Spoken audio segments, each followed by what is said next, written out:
I'm so glad that you guys are with us here tonight. Matthew chapter 18, starting in verse 21. Let's jump into it. If you're not there, it's on the screen behind me. Verse 21 says, Then Peter, he came up and said to him, Lord, how often will my brother sin against me and I forgive him? As many as 7 times? And Jesus said to him, I do not say to you 7 times, but 70 times 7. Therefore, the kingdom of heaven may be compared to a king who wished to settle accounts with the servants. When he began to settle, one was brought to him who owed him 10,000 talents.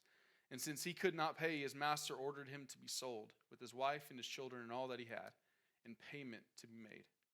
So the servant fell on his knees, imploring him, Have patience with me, and I will pay you everything.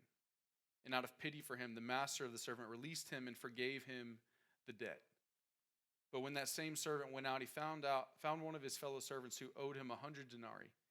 And seizing him, he began to choke him, saying, Pay me what you owe. So his fellow servant fell down and pleaded with him, Have patience with me, and I will pay you. But he refused. And he went and put him in prison until he should pay the debt. When his fellow servants saw that what had taken place, they were greatly distressed. And they went and reported to their master all that had taken place. Then his master summoned him and said to him, You wicked servant, I forgave you all that debt because you pleaded with me. And should not you have had mercy on your fellow servant as I had mercy on you? And in anger his master delivered him to the jailers until he should pay all of his debt. So also my heavenly Father will do to every one of you if you do not forgive your brother from your heart. I'm going to work from the title tonight. Did you forget? Did you forget? Touch your favorite neighbor one more time. Tell them my title. Did you forget? Touch your other neighbor. Say, I know you forgot. I don't know about you guys, but for me, I would like to say that I remember things, but that wouldn't exactly be true, okay? I remember growing up, anybody grow up kind of in the same, household where, your mom and your dad, as you're driving off somewhere, the question that would often be said right as you're getting out of the driveway is, did you turn the lights off? Did you unplug the curling iron? Did you, anybody? Me, my house? I can't tell you how many times on a school day, my mom, as we're leaving the house and driving out, she'd say, Blake, did you turn your lights off in your room? And in panic, I was like, I forgot. I don't remember if I turned them off or not. There's a lot of things that's easy to forget in life. I'm just, a transparent parenting moment, okay? Transparent. Can I be honest? Can I be honest, open, and transparent? Can I be hot in here tonight? Yeah. See, Charlie, my daughter, she's 9. She's in 3rd grade, right? And she has all these little friends. And, I'm trying to be a good dad and remember her friends' names. They've come to my house. I've spent money on them. We take them to birthday parties. I bought presents. I've spent money on kids.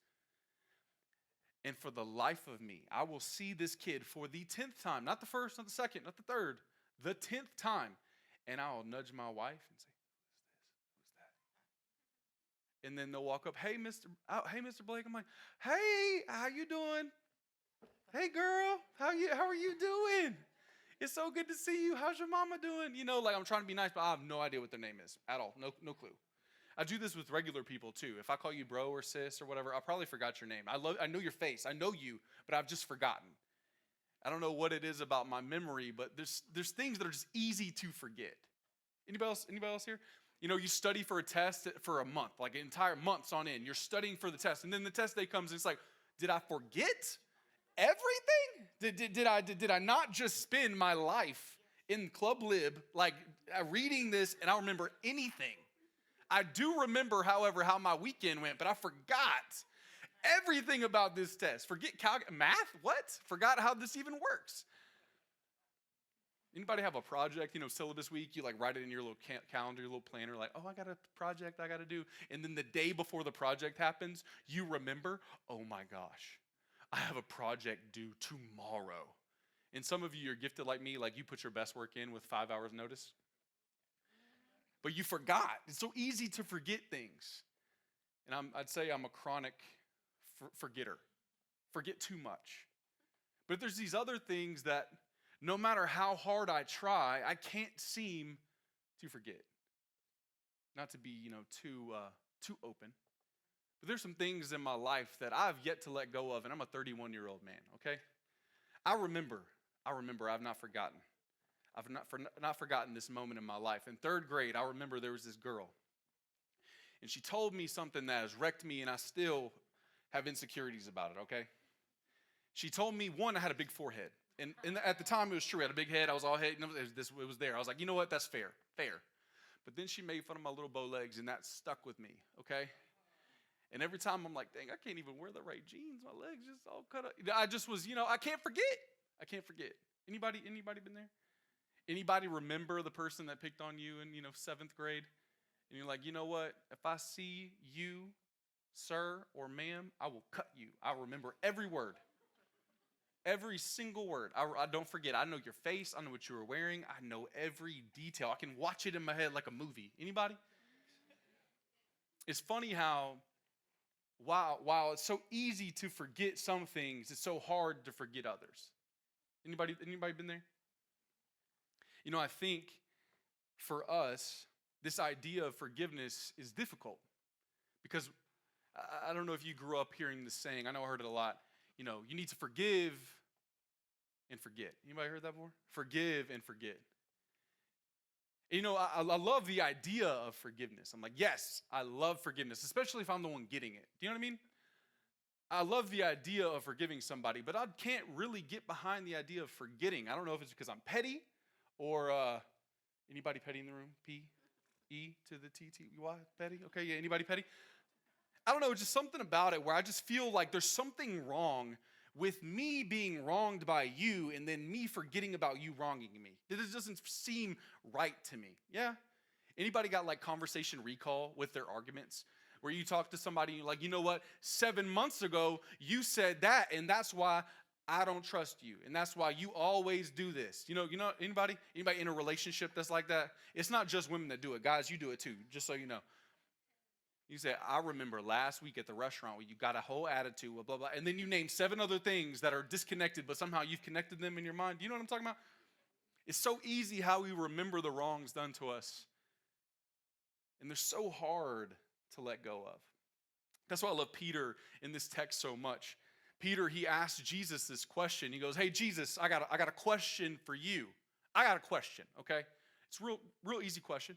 How many times should I forgive my brother who's sinned against me? How many times should I forgive? 7? 7 times enough? And he thinks he's doing something by saying 7, And because at the time, people were taught, you got 3 strikes. It's a 3-strike rule. And that kind of carries over to today. I don't know if you're from the same place I am. It was fool me 1 time, shame on you. Fool me 2 times, well, I can't put the blame on you. Fool me 3 times, forget the peace sign, load the chopper, let it rain on you. Anybody listen to the prophet J. Cole? And that's exactly, we got 3 strikes and then you are out, sir. 3 chances, you out my life, bye. And you're lucky if you get 3. You're lucky if you get 3. But isn't that the way that we kind of carry ourselves? We're like, man, you know what? You get 3 chances.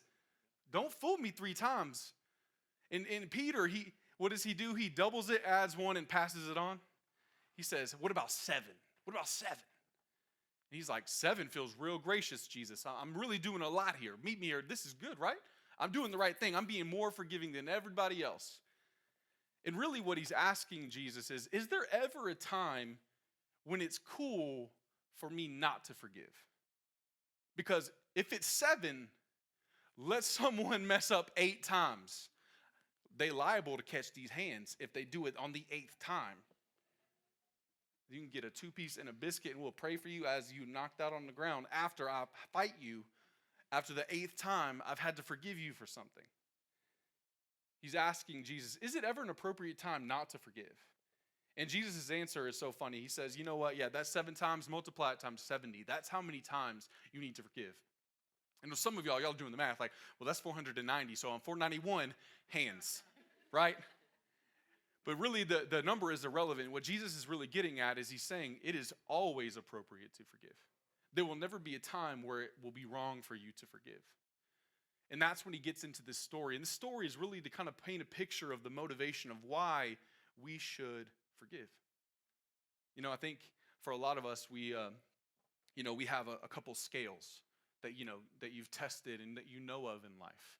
I know for one that I grew up under, there was, just think of it like a graph, there's an x-axis. Y'all know this? Okay, I don't want to be too in the graphing, but there was this one side that's mess around and find out, right? So if the more you mess around, the more you're going to find out. You know what I mean? Anybody know what I'm talking about?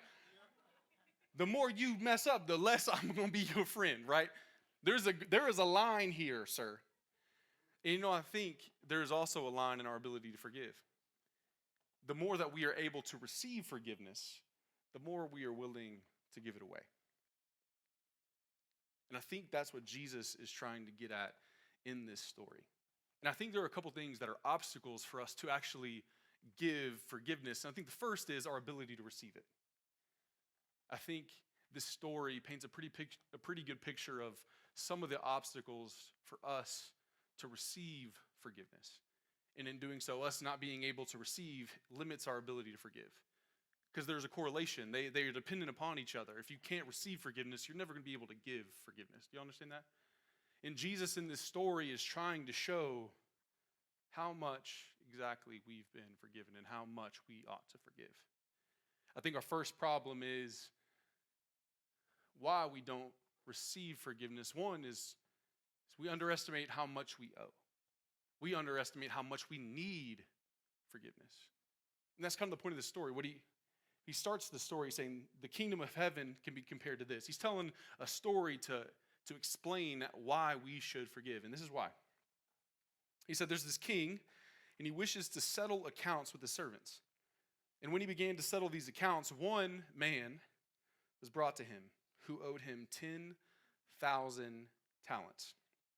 I just want to quantify this for you because this means nothing in your context. And this is actually kind of cool how Jesus paints this story, and just to give you a little idea to give you a better picture of how much this actually was.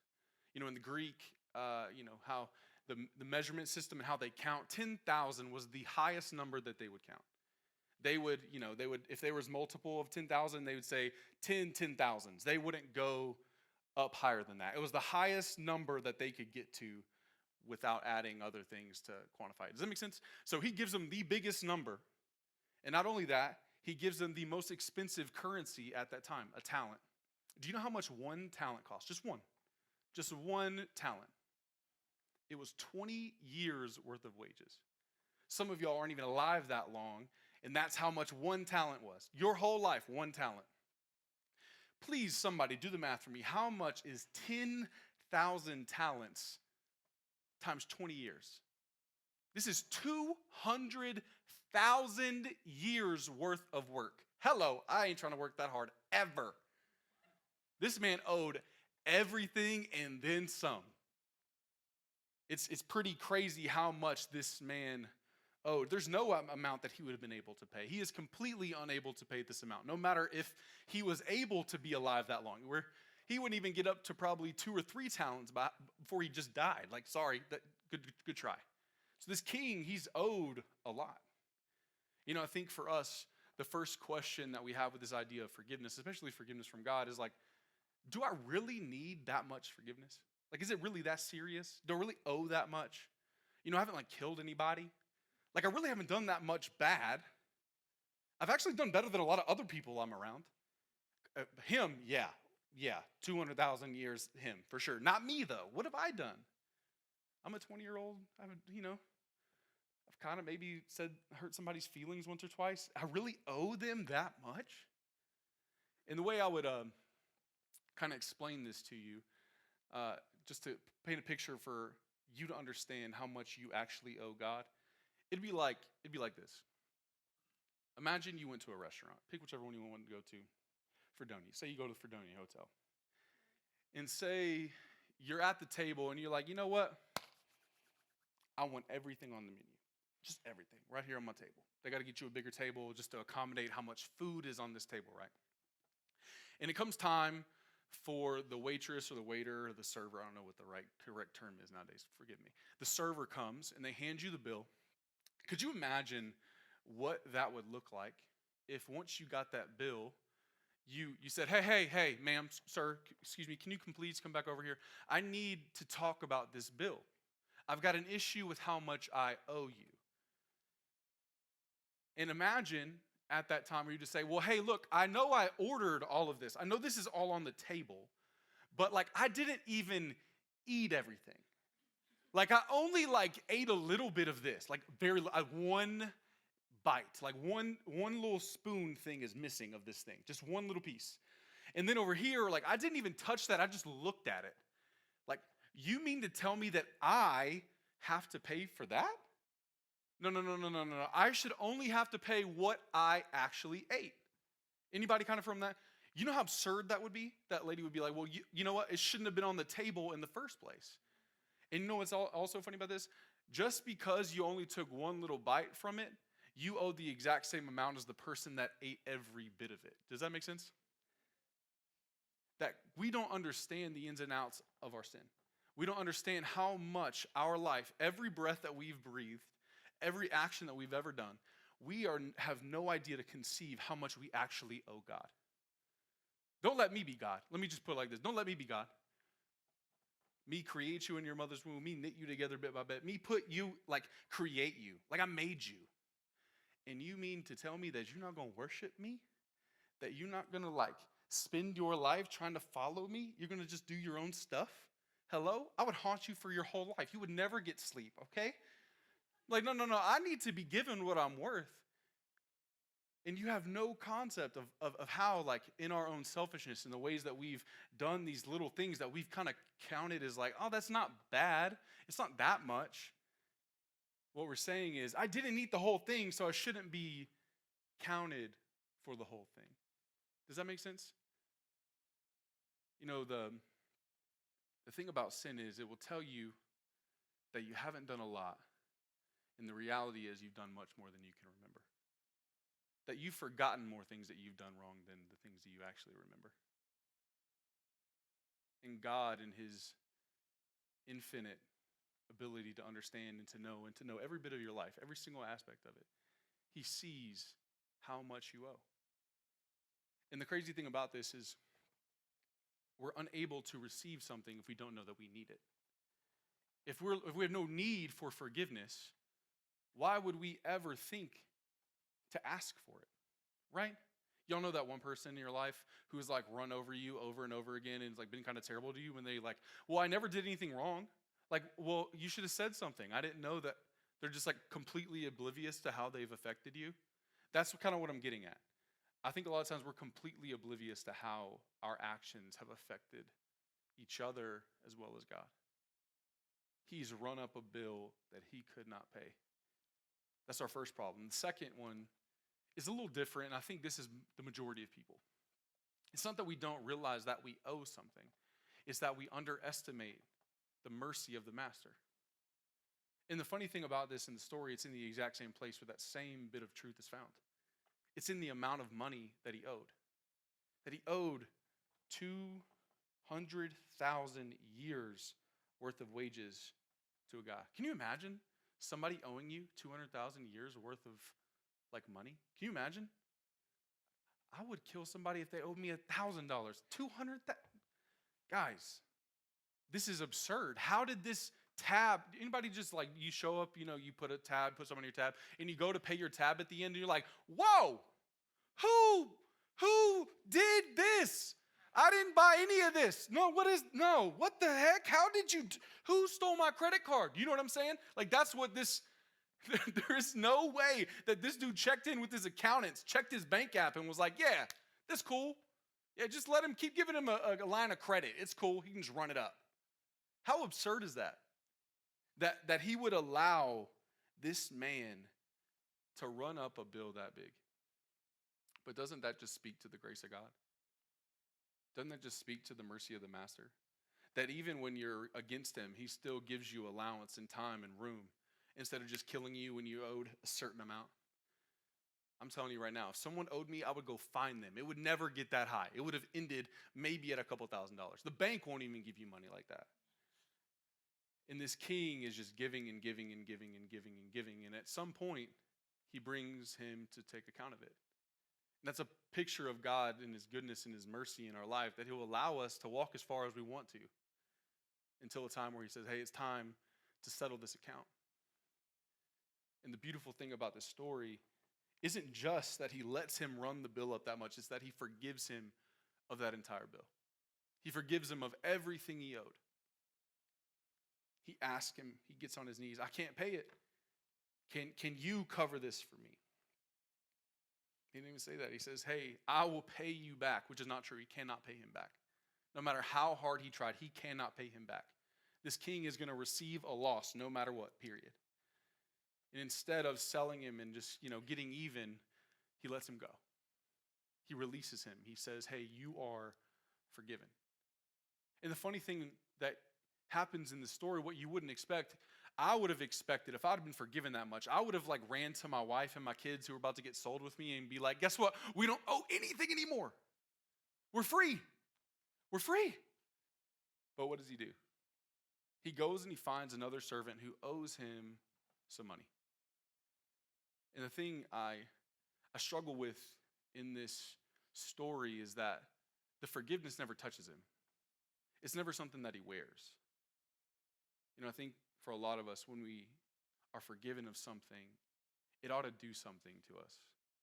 It ought to change us. It ought to be something that we put on and we wear, and it informs our life.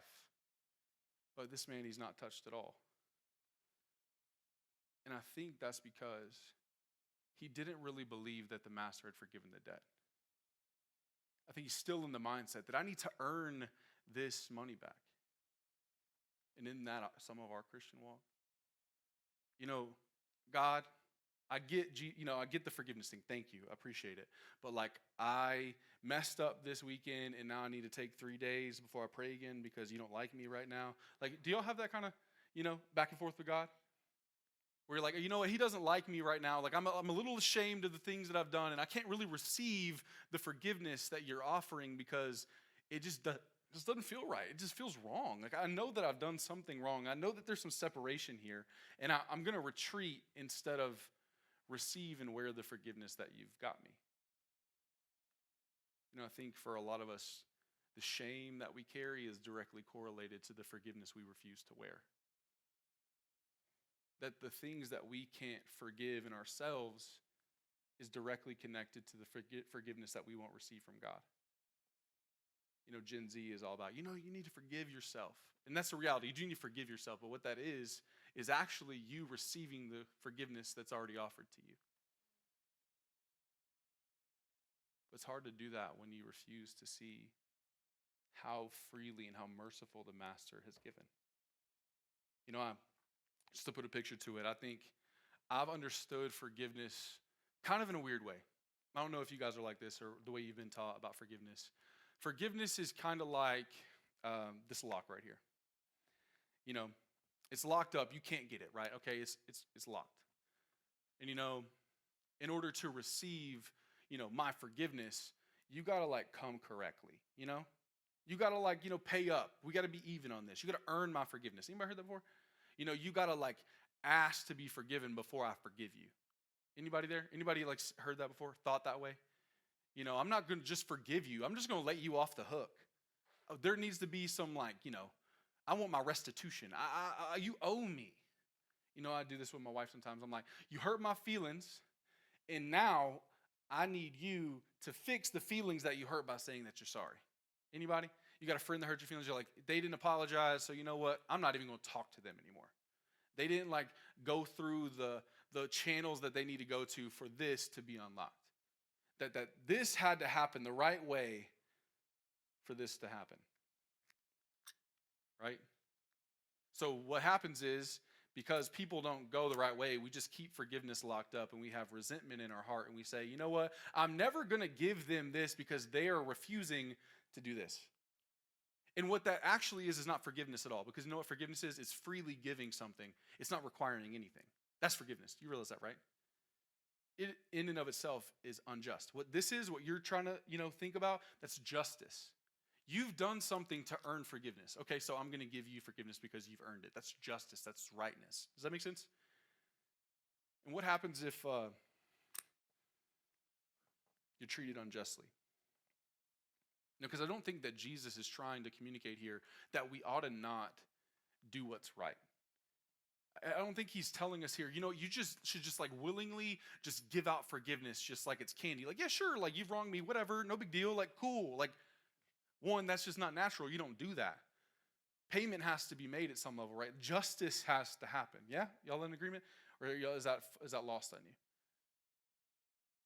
That we're looking for forgiveness to be given, but there's some things that need to happen first. This guy, he approaches this guy that owes him money. And I love how Jesus doesn't make it just some nothing amount of money. He makes it where it's just enough where it would hurt your pockets. 10 or 100 denarii is like 100 days worth of work. So a couple $1,000, right? This guy doesn't owe him just pocket change, but he owes him a little bit more. This would have set him back, maybe hurt his family. Like, it was enough for him to be upset about, like rightly upset. And I don't think that Jesus is trying to say that he should not have been upset. Does that make sense? But the way that he goes about it for me, and I think for Jesus, is actually the problem. Instead of going to him and saying, hey man, you owe me money and I need you to pay it back, what does he do? He doesn't do what the king does, because the king does that thing. He goes, hey man, this is how much you owe. This is what we're going to do. It's business. It's just, this is what's right. This guy, he grabs him, he seizes him, he chokes him, he drags him through the street and says, pay me what you owe me. And instead of giving him the same forgiveness that he had gotten, because the guy says the exact same thing that he said to the master, he throws him in jail instead. And I think for us, in our pursuit of forgiveness, and not even forgiveness, but the way that we've kind of falsely seen forgiveness, which we would call justice, instead of justice, we've settled for vengeance. Does that make sense? That instead of like doing it the right way, we've just said, I'm going to make you pay so that I feel better about the wrong you've done to me. So I'm going to wrong you in return. Two wrongs don't make it right. You heard that before? But sometimes it feels like you're making it right when you're making it wrong. Yeah? And so this guy, he shakes this guy down and he goes, you're going to pay me back everything you owe me. And the king, he hears about this from the other servants and he gets upset about it. And rightfully so, because vengeance is different than justice. And I think what Jesus is trying to get at is, yes, we should seek justice. There's a right way. There's a blueprint of how we should try to reconcile when someone has sinned against us.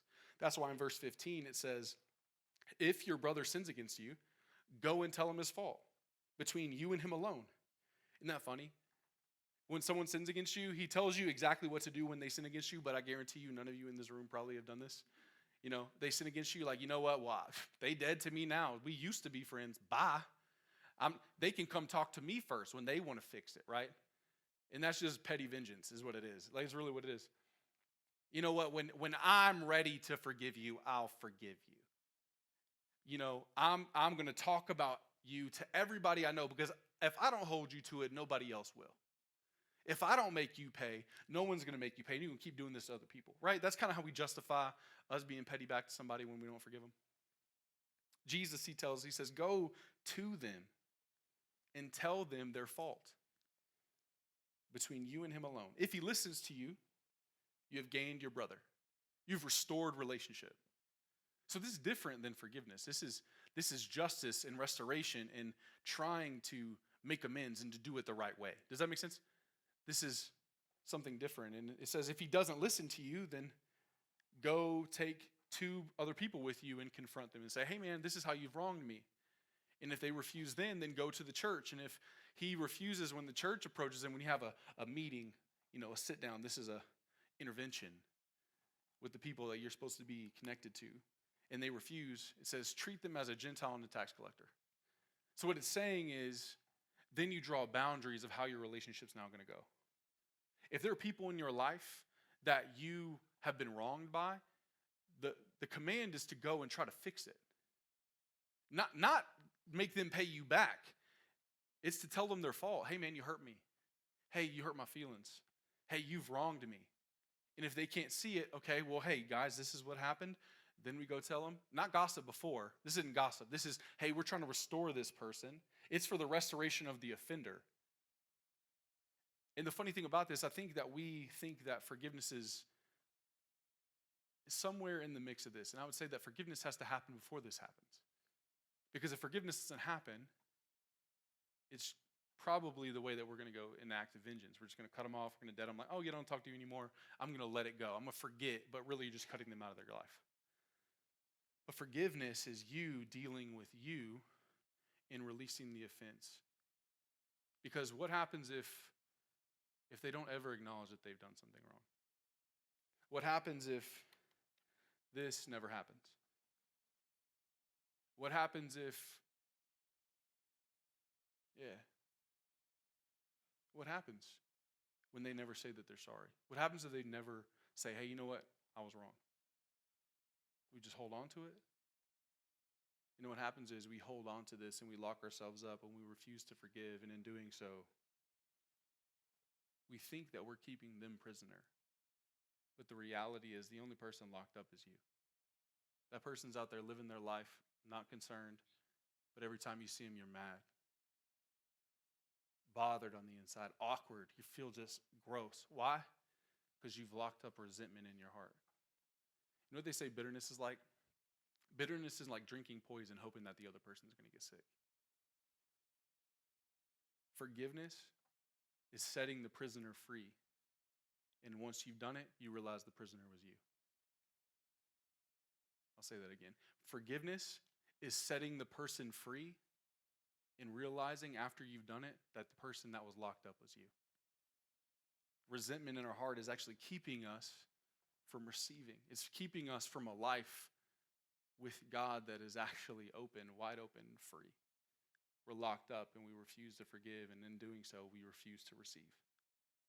You know, I think with, this idea of forgiving other people and them not saying anything about it, and man, I'm supposed to just let them go? I'm supposed to just let them off the hook? If that sits wrong with you, I think that you've also misunderstood God's forgiveness. Because it isn't him just letting you off the hook. That's not what forgiveness looks like in the kingdom. See, I think we think forgiveness is, I'm going to just let them off and they're free to go. And it's cool. Forgiveness is the most unjust thing in the world. Do you know that? Because what it is you are letting someone else who owes you off. They don't have to pay it all. But guess who has to pay? You do. You're saying, hey, that debt you owe me is now my debt to me. And you can walk. That king, when he's given away 10,000 talents, he's owed 10,000 talents. Do you know what happens to his bank account? It's still empty. It didn't free up because of forgiveness.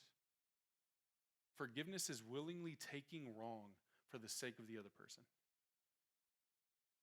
And funny enough, it's one of the most beautiful things that you could ever do for somebody else. You know, the most powerful thing that you can do to show that your relationship with Jesus is real in this world? Forgive somebody. Why would you? If you haven't been forgiven, why would you ever forgive someone else? Think about it. You wouldn't. Because you're willingly taking wrong. You're sacrificing for somebody else. And that's what love is. I struggle with this for so long. Like, how is God just and merciful? Like, those two things are very opposed to each other. I just told you that. If you show mercy, you just let him off the hook, then where's the justice? Because he's wronged. We're all wronged here, right?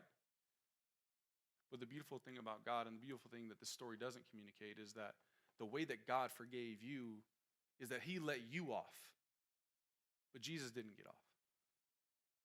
Forgiveness is free for the person receiving, very costly to the person given.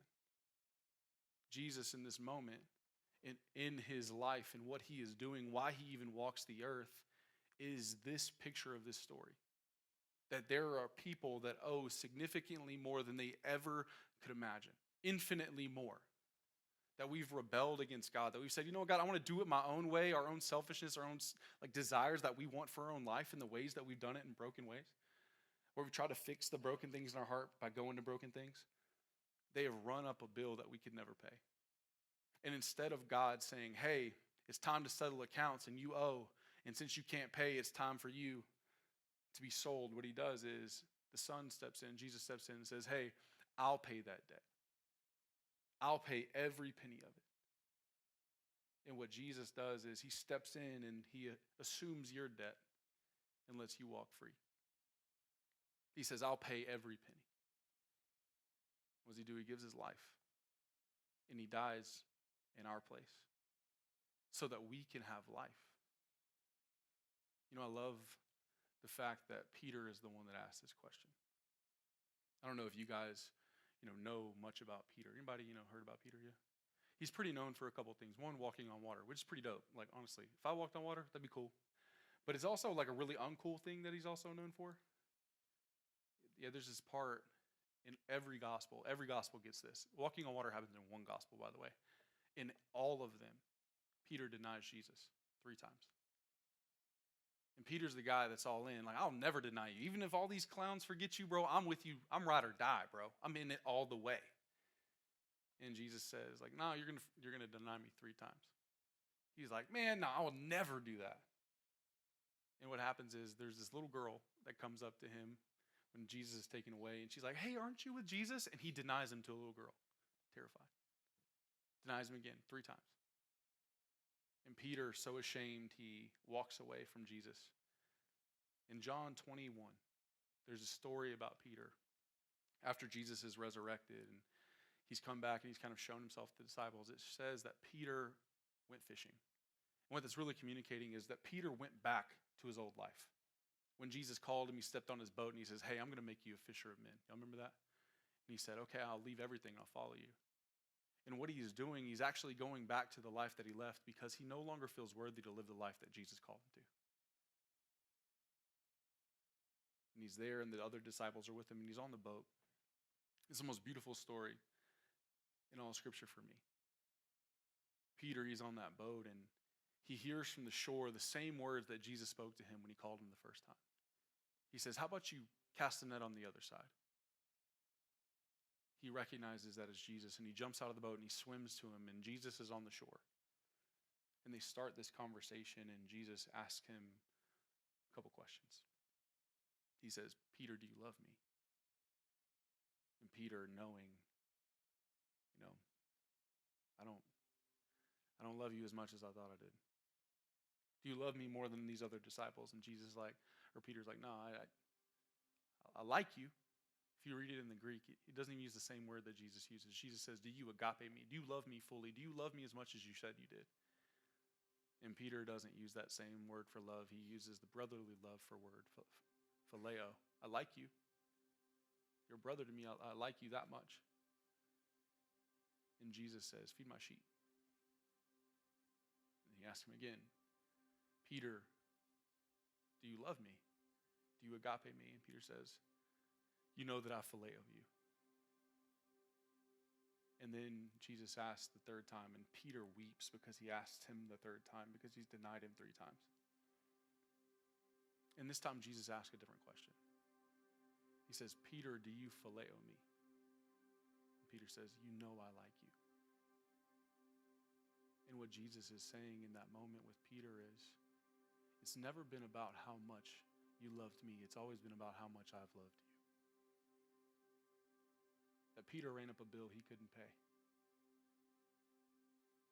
And I think he might remember this question he asked Jesus, how many times should I forgive?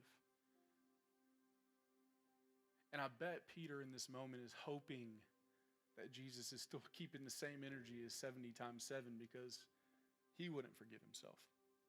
He quit. He said, God can't use me anymore. You're done with me now. I've gone too far. I've lost who I once was. I've stepped too far and I've become something I never thought I'd be. There's another story. In Luke 7, there's this Pharisee and this woman. This woman, she's a prostitute. She's got some baggage on her. And she breaks open this expensive bottle of perfume and she pours it over Jesus' feet. She covers it with her hair and washes his feet with her hair. And Jesus, he looks at that other guy and he says, you know what? I came into your house and you gave me no kiss and you didn't wash my feet. But she's washed my feet and she's not stopped kissing my feet since I got in here. He who has been forgiven little loves little, but he who has been forgiven much loves much. What do you do when you can't forget the things that you've done? What do you do when you can't forget the place that God found you? and you wonder, God, can you forgive me? Can you forgive someone like me? Because I can't forgive me. If someone else did this to me, I wouldn't forgive them.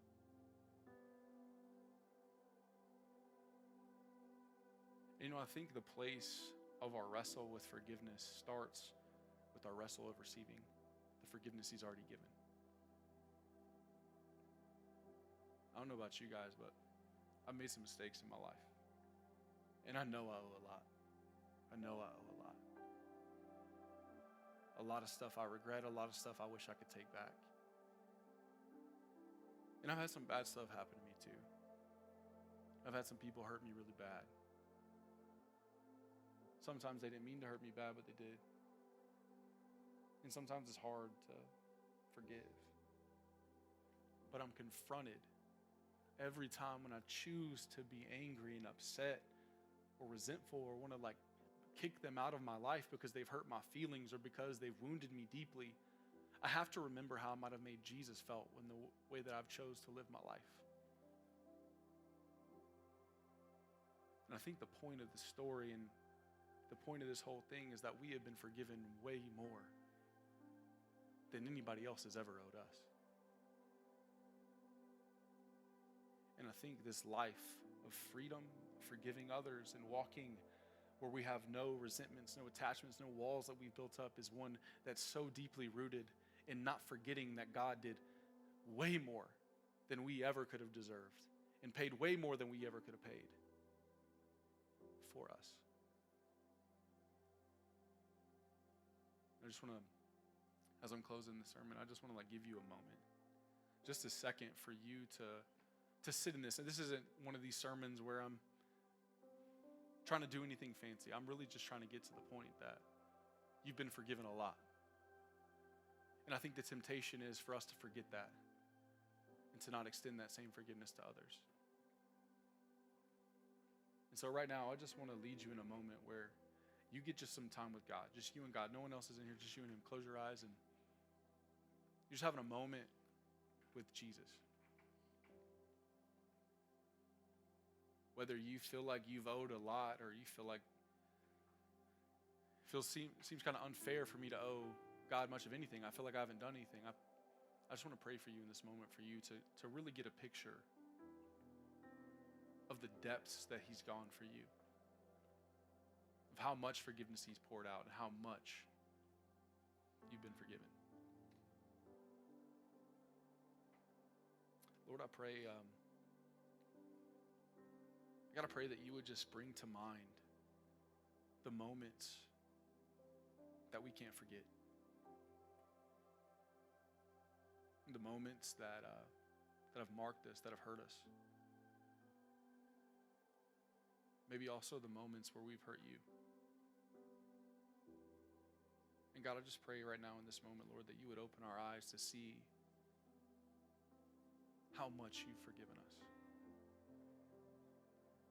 God, I pray in this moment that you would open our hearts to also realize that there are people in our life that we need to forgive.